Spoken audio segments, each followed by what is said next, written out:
皆さん、また来てくださってありがとうございます。こちらはマンハッタンニューヨーク金曜日の午後です。ってことでね、ものすごい速さで進む制作の中での、1週間の流れと、動画は新しい報道官若きエース若干27歳、キャロラインさんの初ブリーフィングのバスで乗っけたいと思います。もうすごい可愛いんですけど、もうどえらい笑顔でバッサリ切るんですよ、彼女。全く動じないんです。リポーターの言うことに。しかも笑顔っていうことで。もうね、前のモップ頭さんとは全然違いますよ、皆さん。ということで、じっくりご覧ください。まず月曜日なんですけど、ドン。土曜に就任したばかり、ノーム姉さんニューヨーク入りです。ということで、とうとうシカゴに次いでニューヨークにもお掃除の手が入りました。アイス DEA DHS、麻薬取締り、国土安全保障省、移民取締り、一気に入ってくれました。ってことでね、この月曜日だけでなんとね、1200人逮捕されたんですよ。左の下の写真なんか、これ2時なんですね、朝の。だから、もうね、世を徹してやってくれてるっていう感じで、もう本当に感謝です。で、ドン。もうこんな感じでトランプさんになってからもガクーンってこういう、一体この4年間、バイデン政権何やってたんだっていうことなんですね。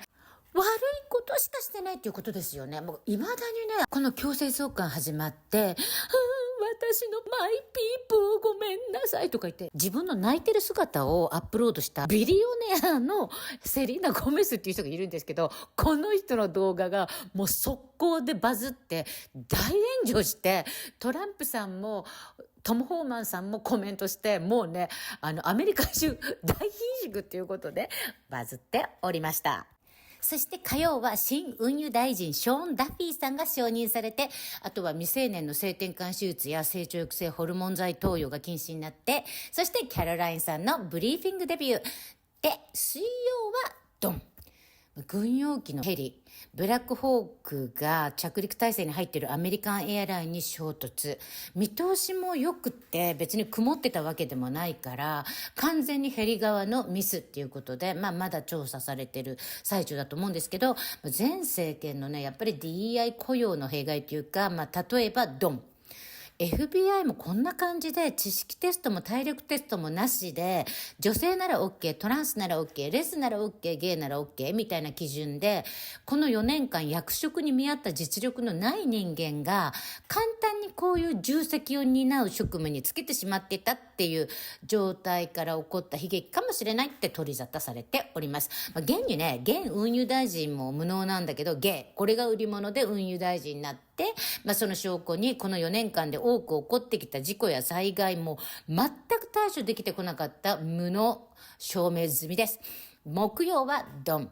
この政権の最強人事、トルシー、RFKJ、キャッシュパテル。もうこの聞き取りがあったんですけどね、素晴らしかったです。もう本当にね、ギャングスターっていう感じで、もう最初から、オープニングから、クロージングステートメントまで、最後はね、RFK ジュニアなんか拍手喝采を起こってましたので、もうこれ、とっとと早く承認してほしいと思います。ということで今日の動画見てください。どうぞ。And your role as speaking on, advocating on behalf of the president or providing the unvarnished truth that is, not to lie, not to obfuscate to the American people. I commit to telling the truth from this podium every single day. I commit to speaking on behalf of the President of the United States. That is my job. And I will say it's very easy to speak truth from this podium when you have a president who is implementing policies that are wildly popular with the American people, and that's exactly what this administration is doing.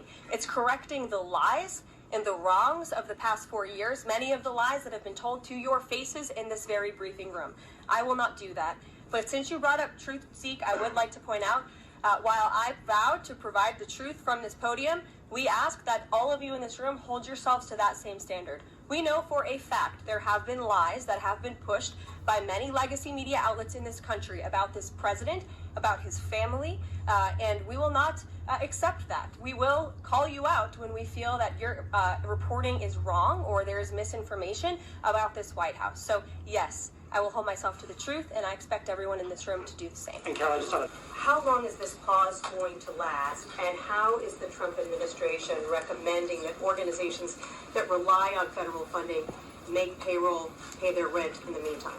It is a temporary pause, and the Office of Management and Budget is reviewing the federal funding that has been going out the door. I also spoke with the incoming director of OMB this morning, and he told me to tell all of you that the line to his office is open for other federal government agencies across the board, and if they feel that programs are necessary and in line with the president's agenda, then the Office of Management and Budget will review those policies. I think this is a very responsible measure. Again, past 4 years, we've seen the Biden administration spend money like drunken sailors. It's a big reason we've had an inflation crisis in this country, and it's incumbent upon this administration to make sure, again, that every penny is being accounted for honestly. Why impose this pause with so little notice? Why not give organizations more time to plan for the fact that they are about to lose, in some cases, really crucial federal funding, at least for a period of time? There was notice. It was the executive order that the president signed. There's also a freeze on hiring, as you know, a regulatory freeze, and there's also a freeze on foreign aid. And this is, again, incredibly important to ensure that this administration is taking into consideration how hard the American people are working. And their tax dollars actually matter to this administration. You know, just during this pause, DOGE and OMB have actually found that there was $37 million that was about to go out the door to the World Health Organization, which is an organization, as you all know, that President Trump, with the swipe of his pen in that executive order, is no longer wants the United States to be a part of. So that wouldn't be in line with the president's agenda. DOGE and OMB also found that there was about to be 50 million taxpayer dollars that went out the door to fund condoms in Gaza. That is a preposterous waste of taxpayer money. So that's what this pause is focused on, being good stewards of tax dollars. And so this doesn't affect. Can you just tell us the numbers? How many have a criminal record versus those who are just in the country illegally? All of them, because they illegally broke our nation's laws, and therefore they are criminals as far as this administration goes. I know the last administration didn't see it that way, so it's a big culture shift in our nation to view someone who breaks our immigration laws as a criminal, but that's exactly what they are.